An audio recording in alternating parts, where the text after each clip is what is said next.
In the year 2478, Earth was part of the Galactic Union, a massive network of planets spread across the stars.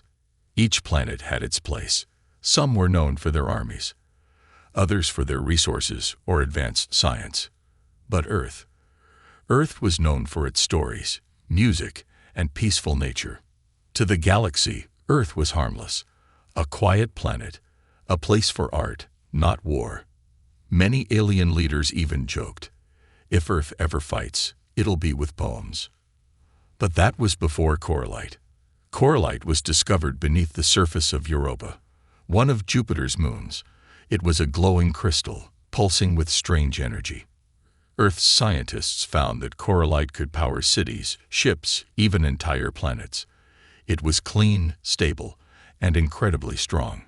No one had ever seen anything like it. On Outpost Helios, a space station orbiting Jupiter, the discovery changed everything. Commander Zayn Voss stood at the viewing deck, eyes fixed on Europa's icy glow.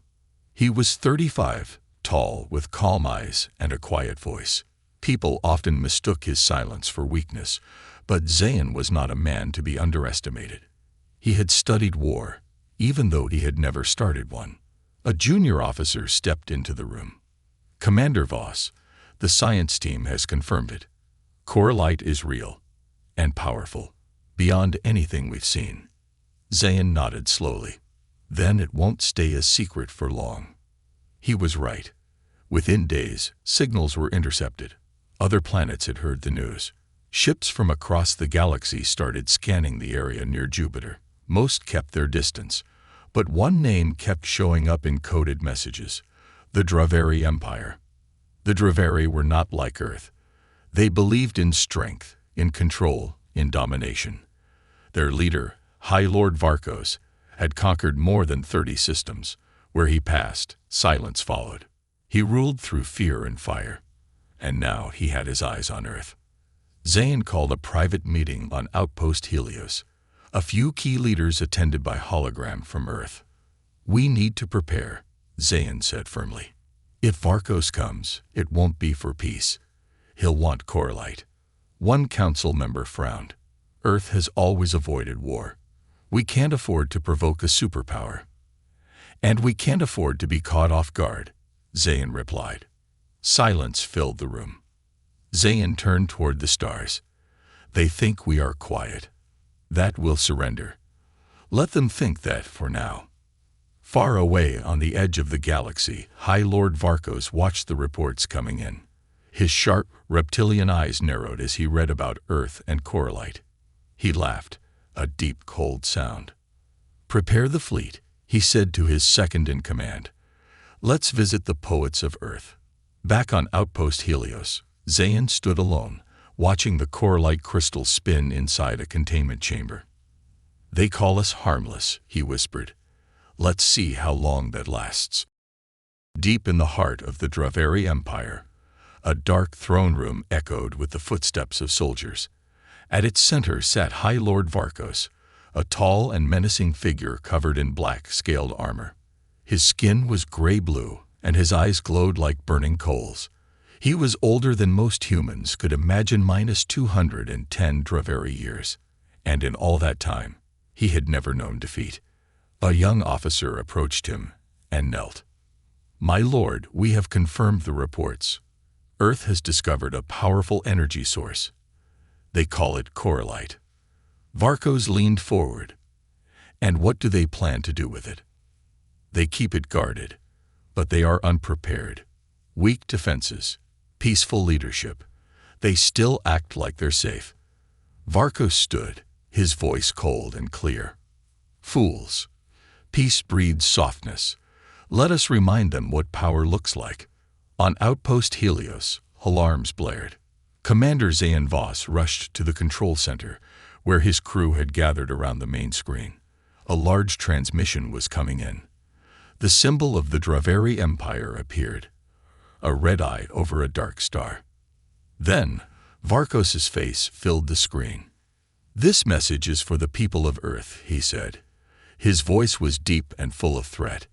"You have something that belongs to the galaxy now. Coralite. You will surrender it. You will kneel, or you will burn. The message cut off. Silence filled the room. Everyone looked to Zayn. He spoke quietly but firmly. Prepare the station. Begin evacuation plans. And notify Earth. But Commander, said his second-in-command, what if this is just a scare tactic? Zayn looked out the window. Far in the distance, tiny blips of ships were entering the edge of their solar system. It's not, he said. They're already here. Back on Earth, a special meeting was called. Earth's leaders were worried.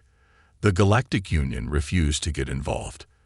They believed Earth could handle its own affairs, or, more honestly, they didn't want to fight the Dravari. We must give them Coralite, one leader said. It's just a resource. Zayn's voice came through the comm screen from Helios. It's more than that. If we give it now, they will come again.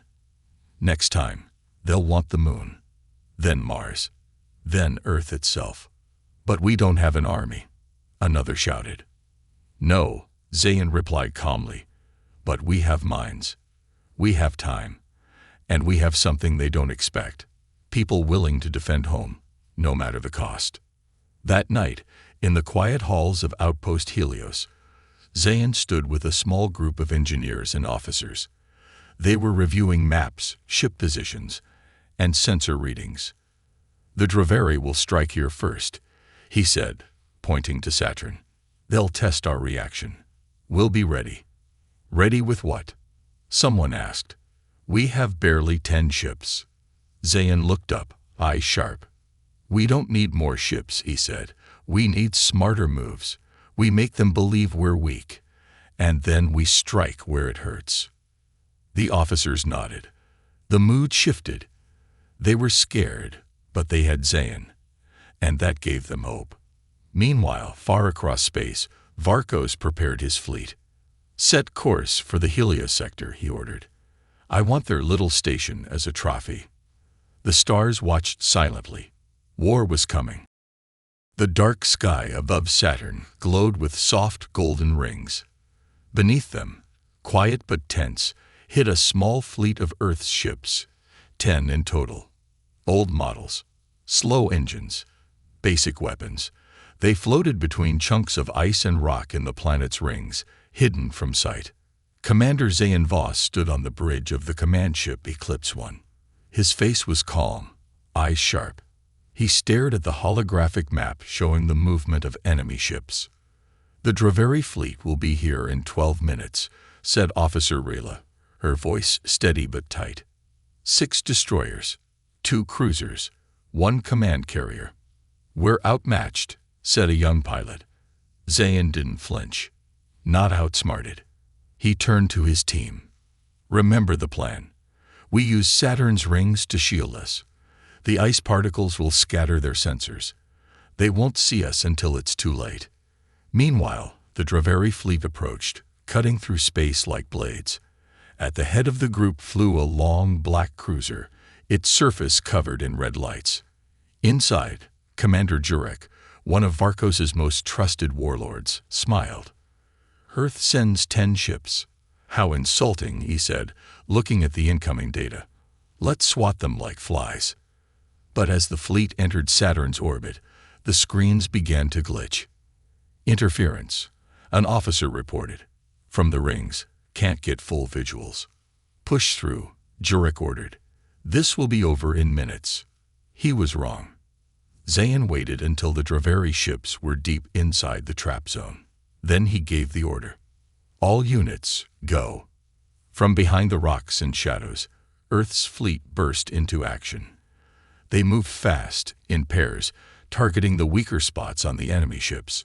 Instead of attacking head-on, they circled and struck from blind spots. One Earth ship flew low, under a Dravari destroyer, and fired a direct blast into its fuel line. The ship exploded in silence, fire lighting up the darkness. Zayn watched calmly.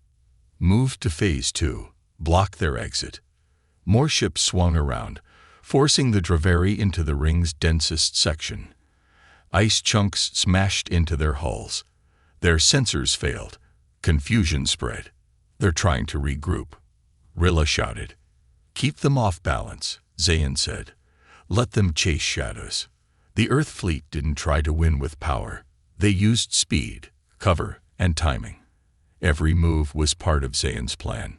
Commander Jurek growled. Where are they coming from? Why can't we see them? Suddenly, the Eclipse One appeared out of nowhere and fired directly into the Draveri carrier's control core. The screen flickered, then went black. Zayn gave one last order. Fall back. Let the rings take care of the rest. Earth's fleet disappeared again into the mist of Saturn's rings. The remaining Draveri ships, damaged and blind, tried to escape, but crashed into the ice fields or exploded from system failures. It was over. Back on Eclipse One, the crew cheered. Some cried. Zayn simply exhaled. Status, he asked. 3 of our ships took damage, Rilla said, but they'll make it. And the Draveri. Only 1 cruiser limped away. They'll report this defeat. Zayn nodded. Good. Let them tell Varkos. Let him know Earth doesn't kneel. News spread fast. Across the galaxy, planets watched the battle logs in shock. Earth had won. Earth had fought back. And Earth had a leader named Zayn Voss, a name now whispered with both surprise and respect. Back on his warship, High Lord Varkos stood in silence as he listened to the report. Commander Jurek is dead, the officer said. The Earth forces outsmarted us. Varkos' eyes narrowed. They've made their first mistake, he said coldly. They fought. High above Jupiter, the space station outpost Helios hung in silence, a floating city of steel and light. From a distance, it looked peaceful. Inside, the mood was tense. Commander Zayn Voss stood in the command chamber, his hands resting on the edge of the control table. Around him, officers moved quickly, eyes filled with worry. The Draveri fleet is coming, Officer Rilla said. And this time, it's not a patrol. It's the full force. Zayn nodded. Estimated arrival. 4 hours, maybe less. The Draveri hadn't taken their defeat at Saturn lightly. Varkos had now sent a war armada, a fleet large enough to crush planets. Their target, Earth. But first, they would take outpost Helios. Zayn called Earth. The council appeared as shimmering holograms. They're coming, Zayn said plainly. And they will destroy this station. One leader asked, Can you defend Helios? No, Zayn answered. But I can slow them down, long enough for Earth to prepare. Another council member leaned forward. You're risking your life. Zayn's voice was calm. That's part of the job. He ended the call and turned to his crew. Begin full evacuation. Get all civilians and non-essential staff to the transports. I'll lead the defense with a skeleton team. We hold as long as we can. The evacuation began immediately. Dozens of small ships launched from the station, carrying families, researchers, and engineers. Only a small defense team remained, less than 50 people. Zayn and Rilla stood side by side, watching the radar. Do you ever feel fear? She asked. I do, Zayn said. I just don't let it choose for me. The radar beeped faster. The Draveri were close. Within minutes, the sky turned red. Enemy ships dropped out of hyperspace, massive cruisers, destroyers, and dark, sleek carriers. They surrounded Helios like a pack of wolves. The first shots hit the station hard. Lights flickered. Metal groaned. Fire broke out in one wing. Zayn gave his orders fast. Seal off damaged sections. Rear out power to shields. Focus fire on their smallest ships. We can take a few with us. The battle raged. Earth's defenses fought bravely, but the difference in power was massive. One by one, parts of Helios fell. Zayn moved through smoke-filled corridors, helping wounded crew members, giving calm orders. He wasn't just a commander, he was their anchor. In the middle of the chaos, Zayn reached the Corelite data chamber. It held all Earth's research on Corelite and its energy patterns, information that must never fall into enemy hands. He pressed a small device on his wrist. "Core-like data. Transmit to Earth," he said. "Code. Blackfall." A green light flashed. The data streamed through secure channels toward Earth's servers. A massive explosion shook the station. "Sir," Rilla called over comms, "the hull is breaking. We have to leave now." Zayn looked at the stars outside the shattered window. Then he ran. He and the last surviving crew boarded a small stealth transport and blasted away from the crumbling station.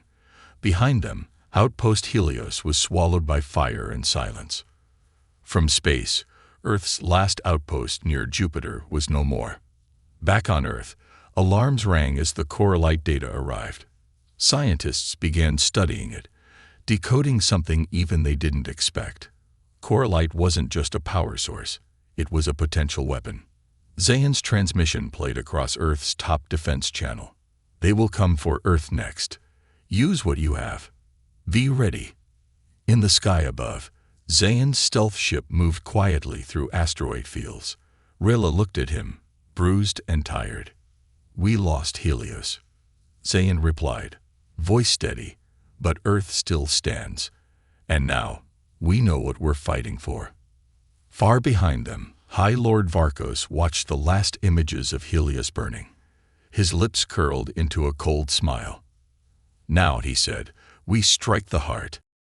The sky above Earth was calm, but deep in space, war was racing closer. The Draveri fleet had entered Earth's orbit. Dozens of warships floated above the planet like giant shadows. Their weapons were locked. Their commander, High Lord Varkos, stood on the bridge of his flagship, eyes fixed on the blue world below.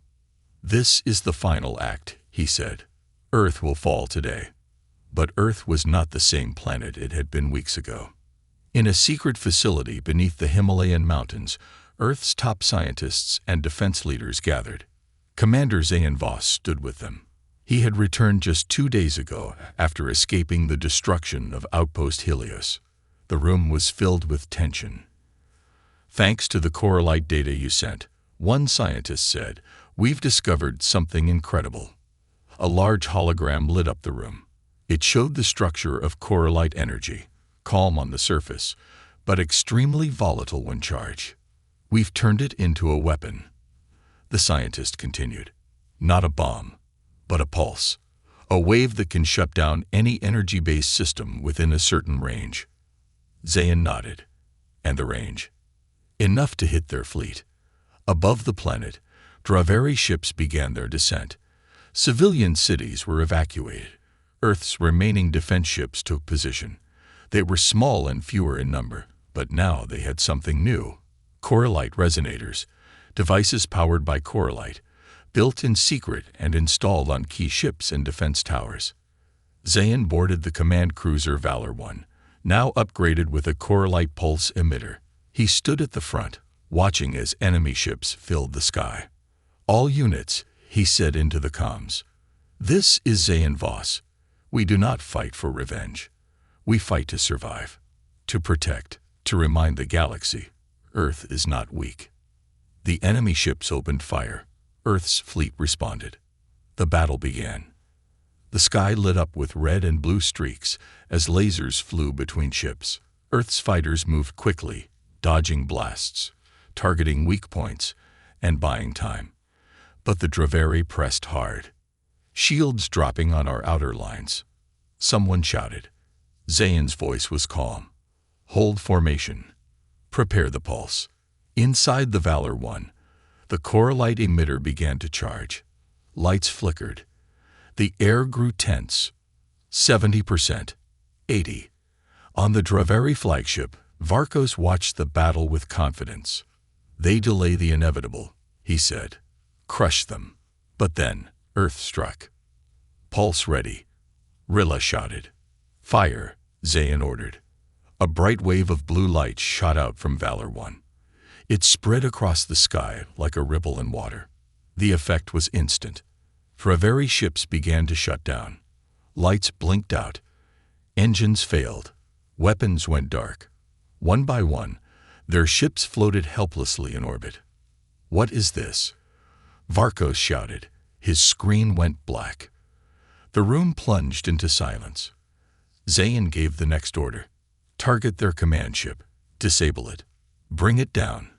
Several Earth ships moved in, surrounding Varkos' cruiser. They didn't destroy it, but they made sure it couldn't escape. The battle was over. The Draveri fleet was defeated, not with numbers, but with planning, courage, and core light. Across Earth, people celebrated. Sirens faded. Lights returned. A new dawn began. Later that evening, Zayn stood before Earth's Global Council. His uniform was torn, his face marked with smoke and dust, but his eyes were steady. "You've saved the planet," one leader said. Zayn shook his head. "No. The planet saved itself. I only reminded it how." The Galactic Union sent messages of surprise, respect, and warnings to others. Earth was not a soft planet anymore. And far above, in a sealed cell aboard Valor 1, High Lord Varkos sat in silence, defeated. That night, Zayn walked alone to a quiet cliffside, looking at the stars. For the first time in weeks, they weren't filled with enemy ships. They were peaceful again. The skies above Earth were quiet. The last of the Draveri ships floated powerless in orbit, surrounded by Earth's defense fleet. The planet below was safe. For now, Commander Zayn Voss stood on the bridge of the Valor 1, staring out into space. Around him, the crew moved with quiet pride. They had done the impossible, defeated the Draveri Empire. "Sir," Officer Rilla said, stepping beside him, "the Galactic Union has requested a meeting. They want to honor you. Offer Earth a permanent seat on the High Council." Zayn didn't look away from the stars. "We'll send someone, but not me." "You're turning them down." "I didn't fight for a title," he said. "I fought so Earth could choose its own path." On Earth, celebrations filled the cities. Lights danced in the sky. People cheered in the streets. They weren't just celebrating survival, they were celebrating the end of fear. For the first time, the galaxy saw Earth not as a soft, peaceful world, but as one that could rise when pushed, one that remembered how to fight. The core light technology was locked away. Its power had been used to protect, not to conquer. And Zayn made sure it would never be misused. At the Galactic Union Assembly, leaders from across the stars debated Earth's future. Some feared Earth's new strength. Others welcomed it. The final vote was clear. Earth would now sit at the center of galactic decisions, not because of power, but because of how it had used it. In a quiet room inside the Valor 1, Zayn met with High Lord Varkos, now a prisoner. The once feared warlord sat silent, his armor removed, his pride broken. "You defeated me," Varkos said, his voice low. "No," Zayn replied, "you defeated yourself. You saw peace as weakness. That was your mistake." Varkos looked away. He had nothing left to say. Zayn stood up. "Your war is over. Earth won't become what you were." And with that, he left. Weeks later, Zayn returned to his home, a quiet cabin in the mountains, far from the cities, far from the politics. He walked outside one night, the stars above shining brighter than ever. He breathed in the cool air. No alarms, no fear, just peace. A voice message came through his wrist device. It was Rila. "We still get messages from across the galaxy. They want interviews, stories. Some are even writing songs about you." Zayn smiled faintly. "What should I tell them you're doing?" He replied simply, "Resting, watching the stars, making sure they stay quiet." And so the galaxy remembered Earth, not as weak or loud, but as the planet that roared once and didn't need to do it again.